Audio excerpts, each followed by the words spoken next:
একদম শুরু লগ্ন থেকে আজ পর্যন্ত বিভিন্ন সময়ে বিভিন্ন গোষ্ঠীর মাধ্যম দিয়ে হয়েছে। সর্বপ্রথম ইসলামের দাওয়াত, ইসলামের প্রচার ও প্রসার আম্বিয়ায়ে কেরামের মাধ্যম দিয়ে হয়েছে। নবী এক বছর একজন মহান ব্যক্তি যাকে আল্লাহ নির্বাচিত করে দুনিয়াতে পাঠিয়েছেন তাকে বলা হয় নবী। আর এই নবী শব্দটার বহু বচন হচ্ছে আম্বিয়া। দুনিয়াতে 1,24,000 অথবা 2,24,000 নবী ও রাসূল এসেছেন। তাদের উদ্দেশ্য, তাদের লক্ষ্য, তাদের টার্গেট, তাদের মাকসাদ একটাই, দুনিয়ার মাটিতে আল্লাহর দ্বীন ইসলামকে প্রচার করতে হবে, বিস্তার করতে হবে। তাহলে 1,24,000 নবী ও রাসূল যদি দুনিয়াতে আসেন বা এসেছেন, তো সর্বপ্রথম কোন নবী দুনিয়াতে এসেছেন আমাদের জানা আছে? সর্বপ্রথম দুনিয়াতে কোন নবী এসেছিলেন? জি, হযরতে আদম আলাইহিস সালাম। হযরতে আদম আলাইহিস সালাম কোন সময় এসেছেন? যেই সময় ভারতবর্ষ ছিল অখণ্ড। অখণ্ড মানে খণ্ডিত হয়েছিল না। পাকিস্তান ভারতের অন্তর্ভুক্ত ছিল, বাংলাদেশ ভারতের অন্তর্ভুক্ত ছিল, নেপাল ও ভুটান ভারতের অন্তর্ভুক্ত ছিল, শ্রীলঙ্কা ভারতেরই অন্তর্ভুক্ত ছিল, ইত্যাদি ইত্যাদি। যখন পরিস্থিতির শিকার হতে হয়েছে তখন এই ভারতকেই খণ্ড করে পাকিস্তান আলাদা হয়েছে, বাংলাদেশ আলাদা হয়েছে, শ্রীলঙ্কা আলাদা হয়েছে, নেপাল ও ভুটান আলাদা হয়েছে। তাহলে ভারতের ইতিহাস, অখণ্ড ভারত খণ্ড কিভাবে হলো, খণ্ডিত কিভাবে হলো, তার আগে ভারতের মাটিতে কেমন পরিবেশ ছিল, আমরা যদি কোরআন সুন্নাহকে সামনে রেখে গবেষণামূলক তথ্যগুলো একটু তদন্ত করে দেখি তাহলে বুঝতে পারবো যেই সময় ভারতবর্ষের কোনো স্টেট ছিল না, কোন সময় যেই সময় ভারতবর্ষের কোনো রাজ্য ছিল না, কোনো জেলা ছিল না, ভারতবর্ষের মাটিতে কোনো মানব জাতির অস্তিত্ব ছিল না, বাংলাদেশের মাটিতে কোনো মানব জাতির অস্তিত্ব ছিল না, পাকিস্তানের মাটিতে কোনো মানব জাতির অস্তিত্ব ছিল না, নেপাল ও ভুটানের মাটিতে কোনো মানব জাতির অস্তিত্ব ছিল না, শ্রীলঙ্কার মাটিতে কোনো মানব জাতির অস্তিত্ব ছিল না, আফ্রিকা ও আমেরিকার মাটিতে কোনো মানব জাতির অস্তিত্ব ছিল না। এক কথায় বলতে পারেন পৃথিবীর পশ্চিম প্রান্ত থেকে উত্তর পূর্ব প্রান্ত পর্যন্ত, উত্তর থেকে দক্ষিণ পর্যন্ত, আকাশের নিচে জমিনের উপরে কোনো মানব জাতি ছিল না, কোনো সম্প্রদায় ছিল না, কোনো গোত্র ছিল না, কোনো কওম ছিল না। সারা পৃথিবীতে জনশূন্যহীন কোন জায়গায় কোনো মানুষের বসবাস ছিল না। ঠিক সেই সময় আল্লাহ চাইলেন পৃথিবীর জমিনে একটা গোষ্ঠীর বিস্তার ঘটাবেন, একটা জাতির বিস্তার ঘটাবেন। সেই জাতিটা হলো মানব জাতি, সেই জাতিটা হলো মানুষ জাত। এই মানুষ জাতের বিস্তার ঘটানোর জন্য, মানব জাতির বিস্তার ঘটানোর জন্য সর্বপ্রথম এই দুনিয়ার মাটিতে যাকে প্রেরণ করা হয়েছিল তার নাম হলো হযরতে আদম আলাইহিস সালাম। আর হযরতে আদম আলাইহিস সালাম দুনিয়ার মাটিতে যখন আসলেন তখন তিনি শুধুমাত্র মানব হয়ে আসলেন না, সারা পৃথিবীর মানব জাতির আদি পিতা হয়ে আসলেন, সারা পৃথিবীর প্রথম নবী হয়ে আসলেন। তার ইচ্ছা কি ছিল, তার কাজ কি ছিল, তার টার্গেট কি ছিল? তার টার্গেট ছিল যারা তার মধ্যে দিয়ে, যারা তার নাস থেকে পৃথিবীর পৃথিবীর মাটিতে বিস্তার করবে, তাদের কাছে গিয়ে এক আল্লাহর ধর্ম ইসলামকে পৌঁছে দেওয়া। হে আমার সন্তান, তোমরা আমি আদমের মাধ্যমে পৃথিবীর মাটিতে জন্ম লাভ করার সৌভাগ্য পেয়েছো। তোমরা এক আল্লাহর ইবাদত করো, তোমরা একটাই ধর্ম পালন করবে, সেই ধর্মের নাম হলো ইসলাম। তোমরা একটাই ধর্ম পালন করবে, সেই ধর্মের নাম হলো ইসলাম। ইসলাম দুনিয়ার মাটিতে কোনো পণ্ডিতের তৈরি করা ধর্ম নয়। ইসলাম দুনিয়ার মাটিতে কোনো গবেষকের তৈরি করা ধর্ম নয়। ইসলাম পৃথিবীর মাটিতে কোনো সায়েন্সের আপনার তৈরি করা ধর্ম নয়। ইসলাম পৃথিবীর মাটির কোনো বৈজ্ঞানিকের তৈরি করা আবিষ্কার করা ধর্ম নয়, বরং কোরআনের মধ্যে রব্বে কায়নাত বলছেন ইন্নাদ দীনা ইনদাল্লাহিল ইসলাম, নিশ্চয় আল্লাহর নিকটে একটাই ধর্ম গ্রহণযোগ্য, সেই ধর্মটার নাম হলো ইসলাম। সুবহানাল্লাহ। একবার জোরে বলতে পারবেন না সুবহানাল্লাহ? সুবহানাল্লাহ। আর একটু জোরে হবে না সুবহানাল্লাহ? সুবহানাল্লাহ। সম্মানিত হাজির, তাহলে বুঝতে পারলেন যে ইসলাম দুনিয়ার মাটিতে সর্বপ্রথম ধর্ম। আর ইসলাম পৃথিবীর মানুষের মধ্যে কোন মহামানুষ, কোন মহাজ্ঞানী, কোন মহামানব, কোন বৈজ্ঞানিক, কোন দার্শনিক, কোন ঐতিহাসিক, কোন ভৌগোলিক তৈরি করেনি, আবিষ্কার করেনি, বরং আল্লাহর নির্বাচিত করা, আল্লাহর নির্বাচন করা ধর্ম হলো ইসলাম।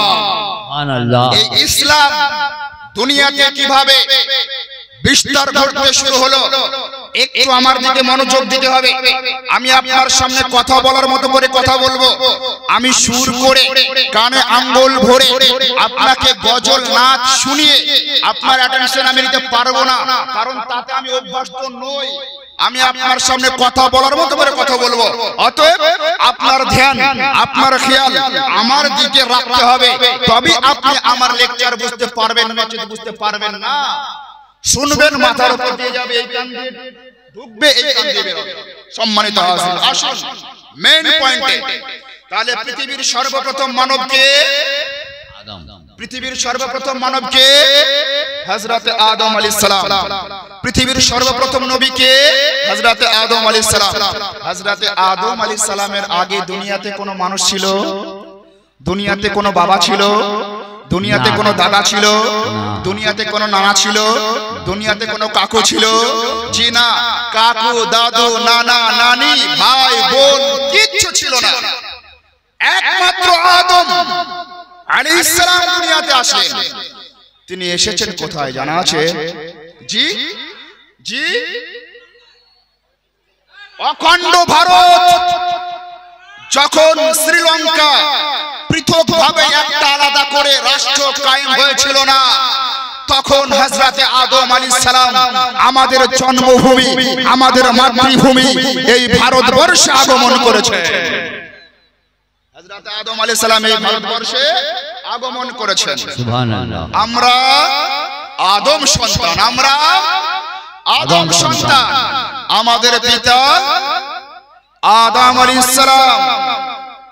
যদি আমার মা একটা প্রাণী হয়, তাহলে আমার বাবা তো একটা প্রাণী হবে।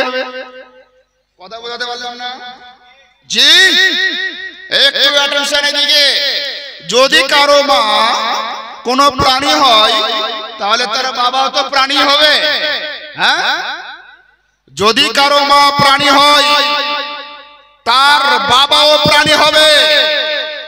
আর মানব সভ্যতার বৈশিষ্ট্য সমূহের মধ্যে একটি শ্রেষ্ঠ বৈশিষ্ট্য হলো মানব জাতি জন্মদাতা মা, গর্ভধারিণীর মাকে পৃথিবীর স্বর্গ মনে করে, পৃথিবীর জান্নাত মনে করে। আর এটাই বাস্তব। তার কারণ আজ থেকে 1450 বছর আগে আপনার আমার নবী দোজাহানের বাদশা বলেছেন, হে আমার উম্মত উম্মতি শুনে রেখে দাও, তোমাদের জন্য তোমাদের জান্নাত তোমাদের মায়ের তলায়, তোমাদের মায়ের পায়ের তলায়। তাহলে কি বোঝা গেল? এই পৃথিবীতে কেউ নবী হয়ে এসেছেন, তারও জান্নাত মায়ের পায়ের তলায়। কেউ সাহাবী হয়ে এসেছেন, তারও জান্নাত মায়ের পায়ের তলায়। কেউ ওলি হয়ে এসেছেন, তারও জান্নাত মায়ের পায়ের তলায়। কেউ মুফাসসির হয়ে এসেছেন, তারও জান্নাত মায়ের পায়ের তলায়। সারা প্রত্যেকটা মানব জাতির জান্নাতের ঠিকানা হলো মায়ের পায়ের নিচে, সুবহানাল্লাহ। মায়ের পায়ের নিচে। আর আমরা আলহামদুলিল্লাহ মাকে এতটা ভালোবাসি যে মায়ের দুধ পান করি, মায়ের দুধ বিক্রি করি না। কথা বোঝাতে পারলাম না? আমরা মায়ের দুধ পান করি, মায়ের দুধের আমাদের কাছে কোনো মূল্য নেই। আপনাকে যদি বলি এই স্ট্যান্ডার্ড মূল্য কত, সর্বোচ্চ 1.5 থেকে 2 বা 2.5 থেকে 3,000 নির্ধারিত হবে। আপনাকে যদি বলি এই সিংহাসনটার মূল্য কত, 5 থেকে 6, সর্বোচ্চ 10,000 হবে। মানে কি, এটা মূল্যবান জিনিস, এর একটা নির্ধারিত মূল্য আছে। আর যেটা অমূল্য ধন হয়, যেটা অমূল্য সম্পদ হয়, তার মূল্য দেওয়া যায় না। মায়ের দুধ আমাদের কাছে অমূল্য ধন, মায়ের দুধ আমাদের কাছে অমূল্য রত্ন, মায়ের দুধ আমাদের কাছে অমূল্য জিনিস, যার কোনো মূল্য দেওয়া যায় না। মায়ের দুধের 1 ফোঁটা ঋণ আমাদের দ্বারাতে কখনো শোধ করা যাবে না। তাহলে সেই মায়ের দুধকে আমি কি করে 40 টাকা 60 টাকা লিটার বিক্রি করতে পারবো? মায়ের দুধ বিক্রি করছি 40 টাকা 50 টাকা 60 টাকা, আর বাবার টয়লেট মুখে মাখছি।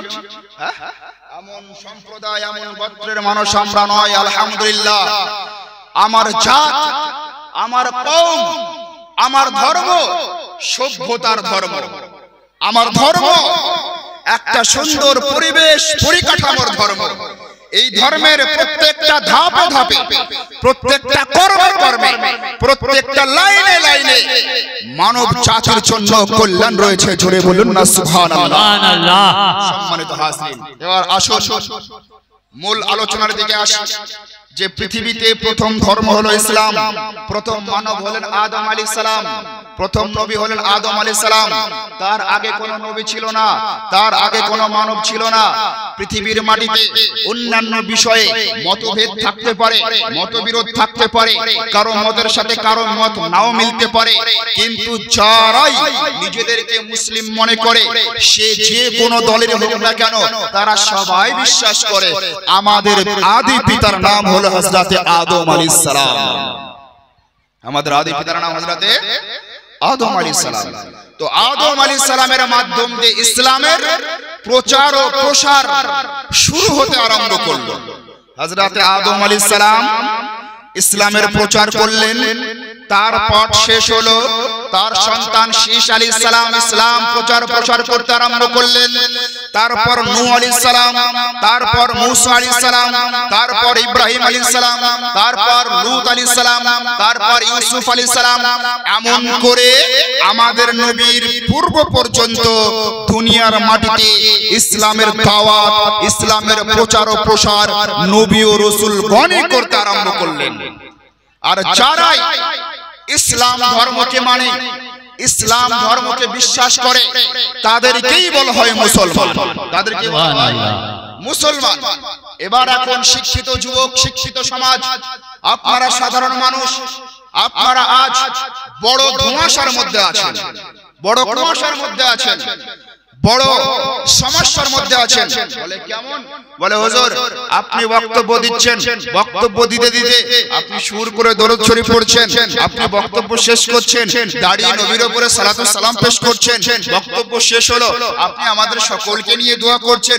ঠিক তেমনি আপনার মতোই জুব্বা পরিধান করে, আপনার মতোই পাগড়ি পরিধান করে, আপনার মতোই হাতে কোরআন নিয়ে, আপনার মতোই মাথায় টুপি নিয়ে, আপনার মতোই গাল ভর্তি দাড়ি নিয়ে আরেকটা মৌলবি বক্তব্য দিচ্ছে।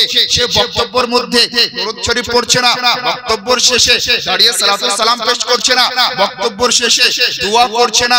আমাদের বাপ দাদা 14 পুরুষের আমল, মানুষ মারা গেলে তার কবর জিয়ারত করত, আপনি বলছেন কবর জিয়ারত করুন। আরেকটা বক্তা বলছে কবর জিয়ারত করতে হবে না, আপনি বলছেন মাজার জিয়ারত করুন।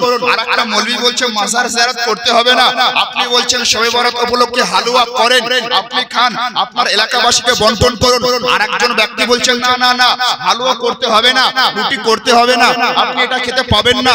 আপনি বলছেন হুজুর শবে বরাতের রাত্রিতে জাগ্রত থাকুন, ইবাদত করুন, ইবাদত করলে আপনার জীবনের গুনাহ খাতা maaf হবে। আর একটা মৌলভী বলছেন না না না, শবে বরাতের রাত্রিতে আপনি ইবাদত করতে পারেন না। যদি শবে বরাতের রাত্রিতে আপনি বিশেষভাবে কোন মাখসুস দোয়া করেন বা আমল করেন বা নামাজ পড়েন, ওই আমল করাটার জন্য আপনি নেকি পাবেন না, বরঞ্চ জিনা করলে যে গুনাহ হয় তার থেকে বেশি গুনাহ হবে। এবার আপনি যাবেন কোথায়? একজন ব্যক্তি বলছেন নামাজ পড়বেন, নামাজ পড়লে নেকি পাবেন। আর একজন ব্যক্তি বলছেন নামাজ পড়বেন, নামাজ পড়লে জিনা করলে যে গুনাহ হয় সেরকম গুনাহ হয়। নাউজুবিল্লাহ, আস্তাগফিরুল্লাহ। সুবহানাল্লাহ।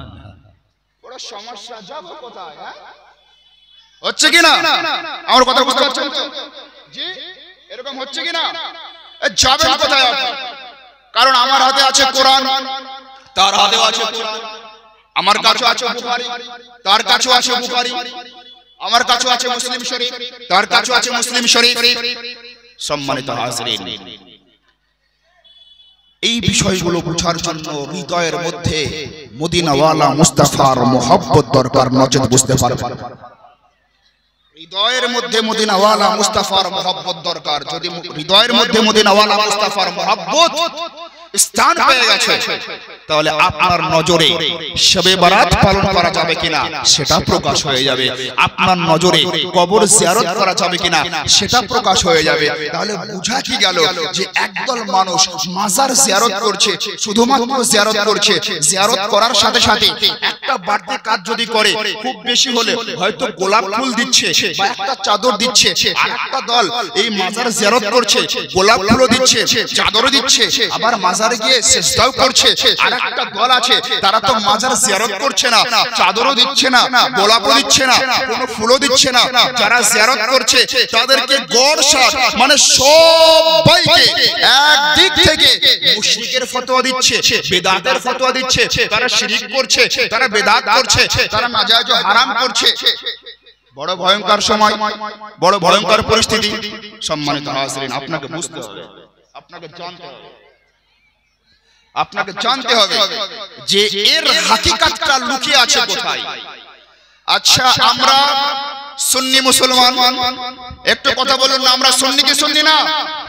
একটু জোরে বলুন না, আমরা সুন্নি কি না? আমরা সুন্নি মুসলমান। এবার বলবেন হুজুর আপনি তো কিছুক্ষণ আগেই কোরআনের একটা আয়াত পড়লেন, ইন্নাদ দীনা ইনদাল্লাহিল ইসলাম, নিশ্চয় আল্লাহর কাছে একটাই ধর্ম গ্রহণযোগ্য, সে হলো ইসলাম। ইসলামের মধ্যে আবার সুন্নি আসলো কি করে? হ্যাঁ, আমি কি আপনাকে কথা বোঝাতে পারছি না? জি, বুঝাতে পারছি না? ইসলামের মধ্যে সুন্নি আসলো কি করে? জানার বিষয় আছে কি না? সম্মানিত হাজির, আসুন এবার মূল মুদ্দায় আসি। আজ থেকে 1450 বছর পূর্বে আপনার আমার নবী দো জাহানের বাদশা সাল্লাল্লাহু আলাইহি সাল্লাম তার পবিত্র নূরানি জবানে বক্তব্য দিয়েছিলেন। ও আমার সাহাবায়ে কেরাম, ও আমার উম্মত উম্মতি শোনো, আমার উম্মতের মধ্যে 73টা দলে বিভক্ত হবে, 73টা ফিরকায় বিভক্ত হবে। একটা ফিরকা, একটা দল হবে জান্নাতি, বাকি 72টা দল হবে জাহান্নামী। উপস্থিত সাহাবায়ে কেরাম জিজ্ঞাসা করে বসলেন, ইয়া রাসূলুল্লাহ, ইয়া হাবিবাল্লাহ, আপনার উম্মত যারা কিয়ামত পর্যন্ত আসবে তাদের মধ্যে 73টা দল হবে, 73টা ফিরকা হবে, 73টা গ্রুপ হবে, 73টা টিম হবে। তার মধ্যে একটাই টিম জান্নাতে যাবে, একটাই গ্রুপ জান্নাতে যাবে, আর বাকি 72টা টিম, 72টা গ্রুপ, 72টা দল জাহান্নামে যাবে।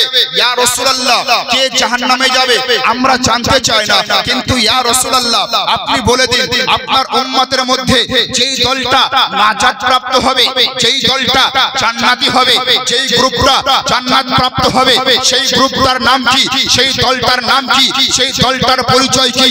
আল্লাহর নবী দো জাহানের বাদশা পয়গম্বর আযম জনাবে মুহাম্মদুর রাসূলুল্লাহ সাল্লাল্লাহু আলাইহি সাল্লাম আজ থেকে 1450 বছর পূর্বে উপস্থিত সাহাবায়ে কেরামকে বলেছিলেন, ও আমার সাহাবায়ে কেরাম শোনো, আমার উম্মতের মধ্যে যেই দলটা জান্নাতে যাবে সেই দলটার মূল বৈশিষ্ট্য হলো তারা আমি নবীকে অনুসরণ করবে আর তারা আমার সাহাবায়ে কেরামকে অনুসরণ করবে।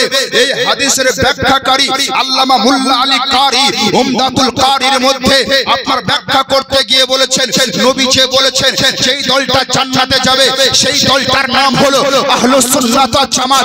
আল্লামা আপনার ইবনে কাসির এই হাদিসের ব্যাখ্যা করতে গিয়ে বলেছেন সেই দলটা জান্নাতে যাবে, সেই দলটার নাম হলো আহলুস সুন্নাত ওয়াল জামাত। চার ইমামের ইমাম ইমামে আযম আবু হানিফা রাদিয়াল্লাহু তাআলা আনহু তিনিও বলেছেন সেই দলটা জান্নাতে যাবে, সেই দলটার নাম হলো আহলুস সুন্নাত ওয়াল জামাত। এমন করে পৃথিবীর পূর্ব থেকে পশ্চিম পর্যন্ত, উত্তর থেকে দক্ষিণ পর্যন্ত, এই আকাশের নিচে জমিনের উপরে যারা কোরআন বিশেষজ্ঞ, যারা হাদিস বিশেষজ্ঞ, যারা কোরআনের গবেষক, যারা হাদিসের গবেষক, তাদের সবার ঐক্যমত হলো নবীর যে হাদিস ৭৩টা দল হবে, একটা জান্নাতে যাবে, ৭২টা জাহান্নামে যাবে, সেই একটা দলের নামই হলো আহলুস সুন্নাত ওয়াল জামাত। সুবহানাল্লাহ। একটু হাত উঠিয়ে বলতে পারবেন না সুবহানাল্লাহ? সুবহানাল্লাহ। কারণ আমরা হলাম সুন্নি, এই আহলুস সুন্নাত ওয়াল জামাতের সংক্ষিপ্ত নামই হলো সুন্নি। যে দলটা হলো জান্নাতি দল, যে দলটা হলো জান্নাতি দল। তাহলে নবী তো আজ থেকে ১৪৫০ বছর পূর্বে ফয়সালা করে দিয়েছেন আমার উম্মতের মধ্যে ৭৩টা দল হবে। তার মানে একটা দল, তাদের কথা সরাসরি ওই মদিনার রওজা মোবারকে যিনি আরাম করছেন তিনি হলেন আপনার আমার নবী মুহাম্মদুর রাসূলুল্লাহ। ও নবী কোন জায়গায় আরাম করছেন? যেই জায়গায় প্রত্যেকদিন সকালবেলায় রবের পক্ষ থেকে ৭০,০০০ ফেরেশতা অবতরণ করেন, সন্ধ্যা পর্যন্ত মদিনা ওয়ালা মুস্তাফার রওজাটাকে ঘিরে ঘিরে দরুদ ও সালাম পড়তে থাকেন।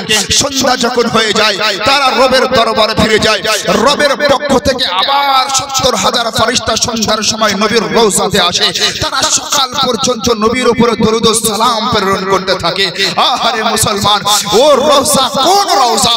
যে রওজায় একজন ফেরেশতা যে ৭০,০০০ এর মধ্যে একবার আসতে পারবে, কিয়ামতের সকাল পর্যন্ত দ্বিতীয়বার আসার জন্য আর সুযোগ পাবে না। সুবহানাল্লাহ।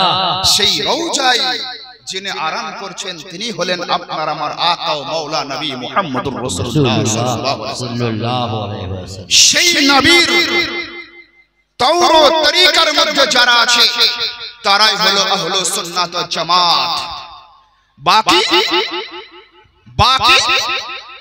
যত ৭২টা আছে সবগুলোই নবীর দল থেকে, নবীর মত থেকে, নবীর পথ থেকে, সাহাবায়ে কেরামের পথ ও মত থেকে, সাহাবায়ে কেরামের তরিকা থেকে তারা ভিন্ন পথ অবলম্বন করেছেন।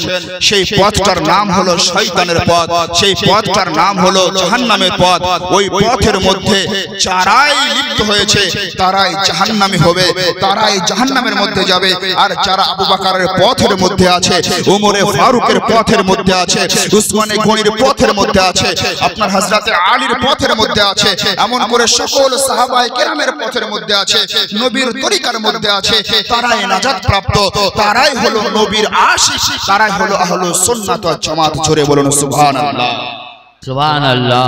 সম্মানিত হাজরিন, এবার আসুন আহলে সুন্নাত ওয়াল জামাতের আকীদা বলির মধ্যে একটি আকীদা হলো ওসিলা নিয়ে দোয়া করা সুন্নাত। ওসিলা নিয়ে দোয়া করা কি? সুন্নাত। আমি এখানে কোন আহলে হাদিসের মৌলবীর নাম করে তাকে অপছন্দ করতে আসিনি, আমি তাবলীগী জামাতের কোন মৌলবীর নাম করে তাকে অপছন্দ করতে আসিনি, দেওবন্দি জামাতের কোন মৌলবীর নাম নিয়ে তাকে অপছন্দ করতে আসিনি, বা শিয়া সম্প্রদায়ের কোন মৌলবীর নাম নিয়ে তাকে অপছন্দ করতে আসিনি। আমি আপনাদের কাছে এসেছি আপনাদের আহ্বানে সাড়া দিয়ে দ্বীন ইসলামটা সঠিকভাবে আপনার কাছে পৌঁছে দেওয়ার জন্য, দ্বীন ইসলামটা আপনার কাছে সঠিকভাবে পৌঁছে দেওয়ার জন্য। তো আমরা যারা আহলে সুন্নাত ওয়াল জামাত, আমাদের আকীদা হলো ওসিলা নিয়ে দোয়া করা সুন্নাত, যা কোরআন সুন্নাহর আলোকে প্রমাণিত। ঠিক আমাদের পাশাপাশি আরেকটা দল, সেই দলটা বলে না ওসিলা নিয়ে দোয়া করা যাবে না, এটা বড় শিরক। কারণ চাইবেন আপনি আল্লাহর কাছে, আপনি সরাসরি আল্লাহকেই বলুন, আল্লাহ আপনি আমাকে সন্তান দিন। আপনি এইভাবে বলতে পারবেন না, আল্লাহ তোমার নবী পৃথিবীর সর্বশ্রেষ্ঠ মহামানব, তার ওসিলা আমাকে একটা সন্তান দিন। এইভাবে দোয়া করতে পারবেন না। তাদের এটা মতবাদ, তাদের এটা মতবাদ। তাদের পক্ষে কি কোনো দলিল আছে? তাদের পক্ষে কি কোনো রেফারেন্স আছে? জি না, তাদের পক্ষে কোনো দলিল নাই, কোনো রেফারেন্স নাই, কোনো উত্তর নাই। তারা আপনার আমার ঘরে সাধারণ ছেলেদের মগজকে বিভিন্ন কৌশল অবলম্বন করে, বিভিন্ন দিক অবলম্বন করে, উদাহরণ লজিক দিয়ে ওয়াশ করতে আরম্ভ করেছে। সম্মানিত হাজরিন, আসুন আল মুস্তাদরাক লিল হাকিমের মধ্যে হাদিস বর্ণিত আছে। আল্লাহর নবীর সাহাবী হযরত ওমর ফারুক আযম রাদিয়াল্লাহু তাআলা থেকে হাদিস বর্ণিত আছে।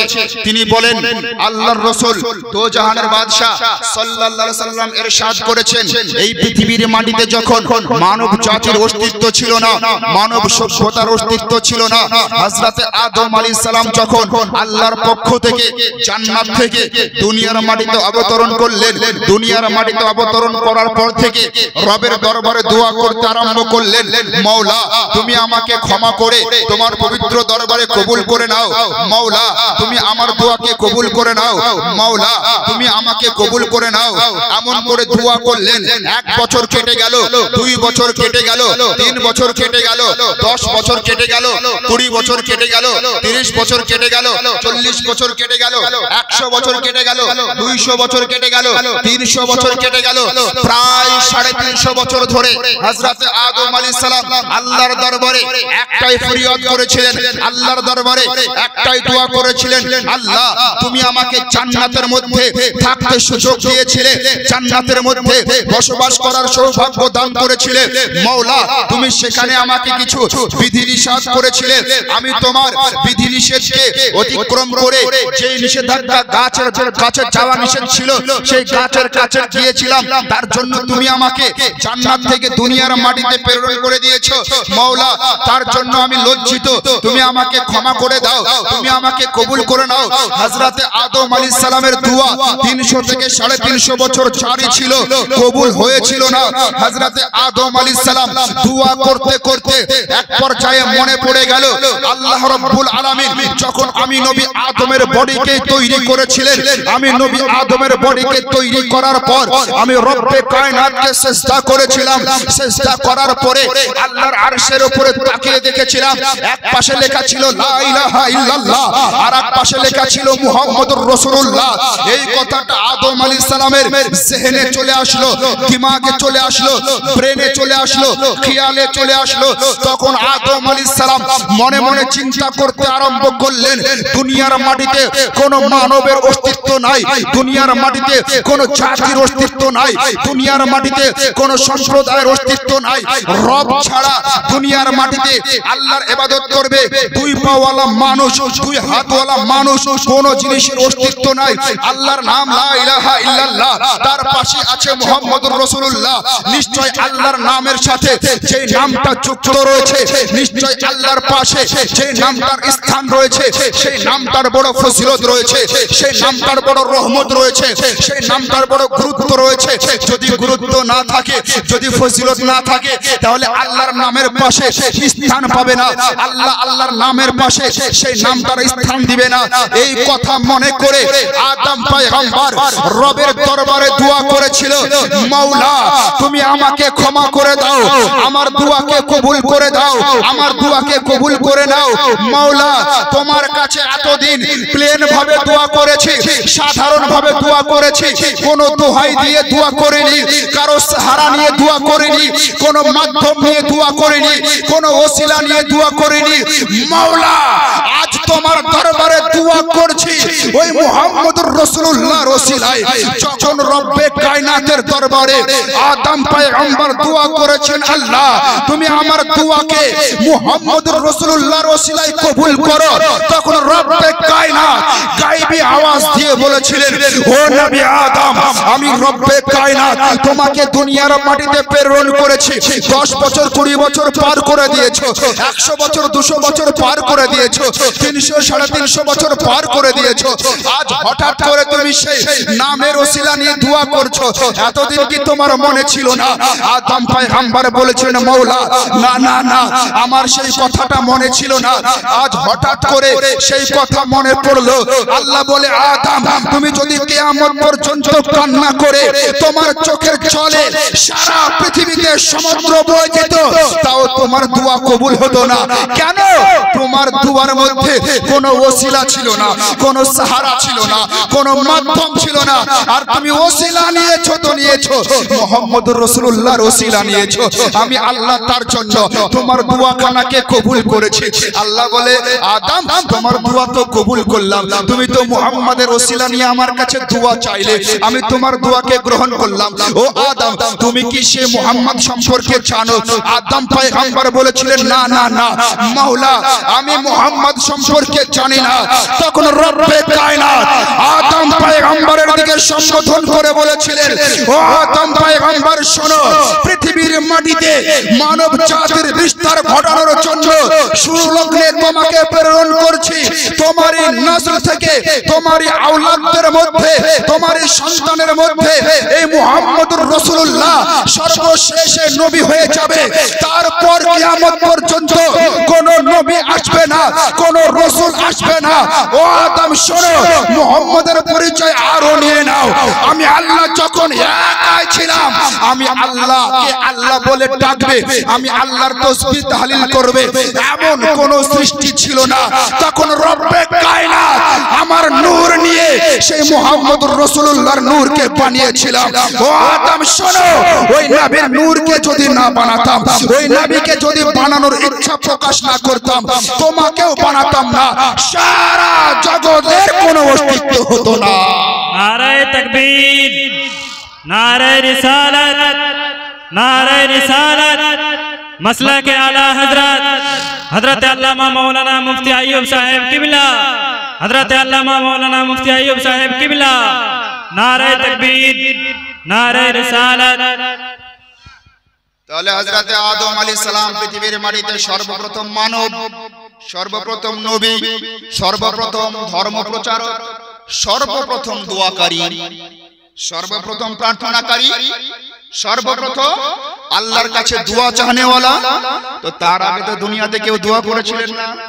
তার দোয়াতে ওসিলার কথা মুহাম্মদ সাল্লাল্লাহু আলাইহি ওয়াসাল্লামের ছিল কি ছিল না? ছিল কি ছিল না? ছিল। তাহলে এবার এখান থেকে আপনি অনুমান করুন, যদি নবী পাক সাল্লাল্লাহু আলাইহি সাল্লামের পবিত্র নাম নিয়ে তার দোহাই দিয়ে আল্লাহর কাছে দোয়া করা নাজায়েজ ও হারাম হয়, শিরক ও বিদআত হয়, তাহলে সর্বপ্রথম পৃথিবীর জমিনে শিরক ও বিদআতের সূচনা হযরত আদম আলাইহিস সালাম করেছেন। কারো বাবার ক্ষমতা আছে বলা? এই কথা বুঝাতে পারলাম না আমি? কারো বাবার ক্ষমতা আছে বলা হযরত আদম আলাইহিস সালাম শিরক করেছেন, বিদআত করেছেন, হারাম কাজ করেছেন? কার ক্ষমতা নাই। তাহলে কি বোঝা গেল? যে দোয়া হযরত আদম আলাইহিস সালাম সর্বপ্রথম নবী পাকের ওসিলা নিয়ে এই শিক্ষা দিয়েছেন, হে আমার সন্তান, তোমরা কিয়ামত পর্যন্ত আসবে, আর যে যেখানে যে নবীর উম্মত হও না কেন, পৃথিবীর সর্বশ্রেষ্ঠ মহামানব হলো মুহাম্মদুর রাসূলুল্লাহ। তারই জন্য আল্লাহ সারা কায়নাতকে সৃজন করেছেন। তাকে যদি সৃষ্টি না করা হতো, কোনো কিছুই সৃষ্টি করা হতো না। হ্যাঁ হ্যাঁ মুসলমান, আমি আপনার সামনে কথা বলছি, আমি কথা বলতে বলতে আমার হাত নড়ছে, আমার চোখও চলছে, আমার নাকও চলছে, আমার মুখও চলছে, আমার মস্তিষ্ক চলছে, আমার পাও চলছে, আমার হৃদয় চলছে, আমার হৃৎপিণ্ডও চলছে। কেন? এই দেহের মধ্যে একটা আল্লাহ প্রদত্ত ইঞ্জিন রয়েছে, সেই ইঞ্জিনটার নাম হলো আত্মা, সেই ইঞ্জিনটার নাম হলো রূহ। আমার দেহের মধ্যে রূহ আছে বলে আমার হাত কাজ করছে, আমার দেহের মধ্যে রূহ আছে বলে নাক কাজ করছে, আমার দেহের মধ্যে আত্মা আছে বলে কান কাজ করছে, আমার দেহের মধ্যে আত্মা আছে বলে চোখ কাজ করছে, আমার দেহের মধ্যে আত্মা আছে বলে মস্তিষ্ক কাজ করছে, পুরো শরীরের অঙ্গ নড়াচড়া করছে। তাহলে কি বুঝলেন? আপনার পা থেকে মাথা পর্যন্ত মাত্র কয়েকটা পার্টস যদি চলাফেরা করার জন্য ইঞ্জিনের দরকার হয়, আত্মার দরকার হয়, রূহের দরকার হয়। এত বড় পৃথিবী, এত বড় পৃথিবীতে সূর্য চলছে নিজ কক্ষপথে, চন্দ্র চলছে নিজ কক্ষপথে, তারকা চলছে নিজ কক্ষপথে, দিন রাত হচ্ছে, রাত পার হলে সকাল হচ্ছে, সকাল শেষে আবার দুপুর, দুপুর শেষে বৈকাল, তারপরে সন্ধ্যা রাত। এত বড় পৃথিবীতে মানব জাতি বসবাস করছে, আরো কতগুলো জাতি বসবাস করছে। এত বড় পৃথিবীর জান হবে না? এত বড় পৃথিবীর কি আত্মা হবে না? এত বড় পৃথিবীর কি রূহ হবে না? জি হ্যাঁ হ্যাঁ হ্যাঁ, এত বড় পৃথিবীর প্রাণ আছে, এত বড় পৃথিবীর জান আছে।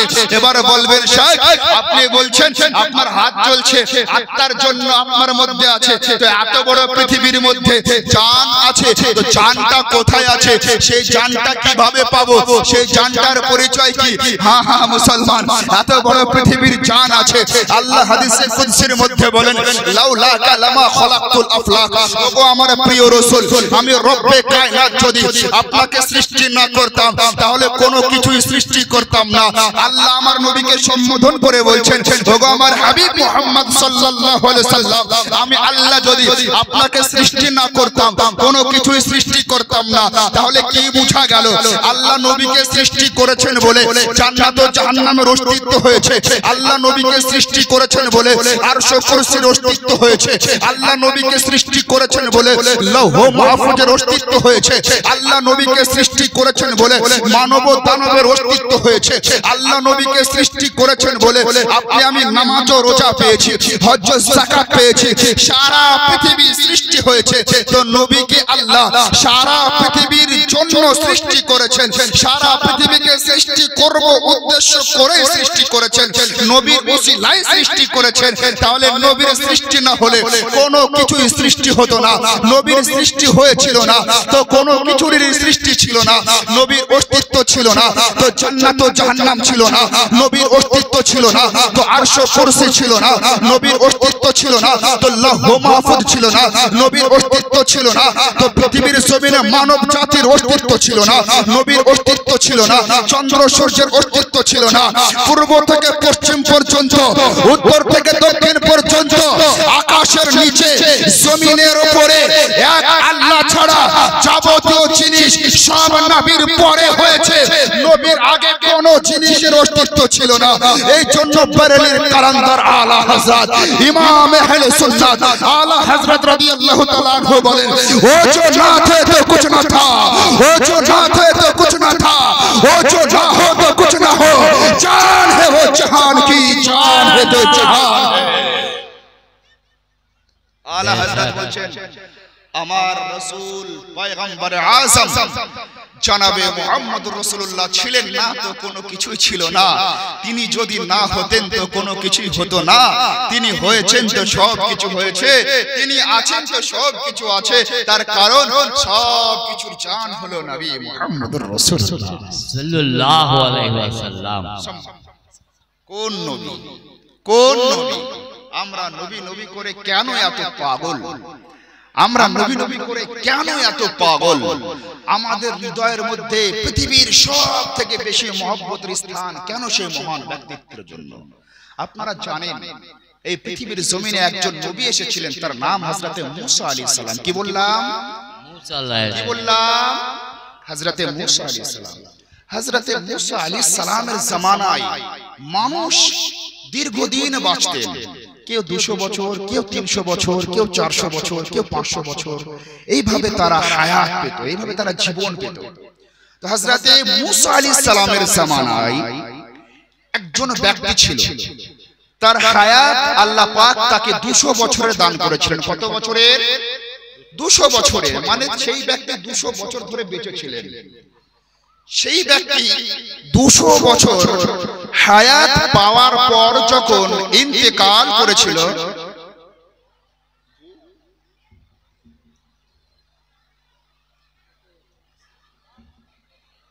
কিছু প্রশ্ন এসেছে।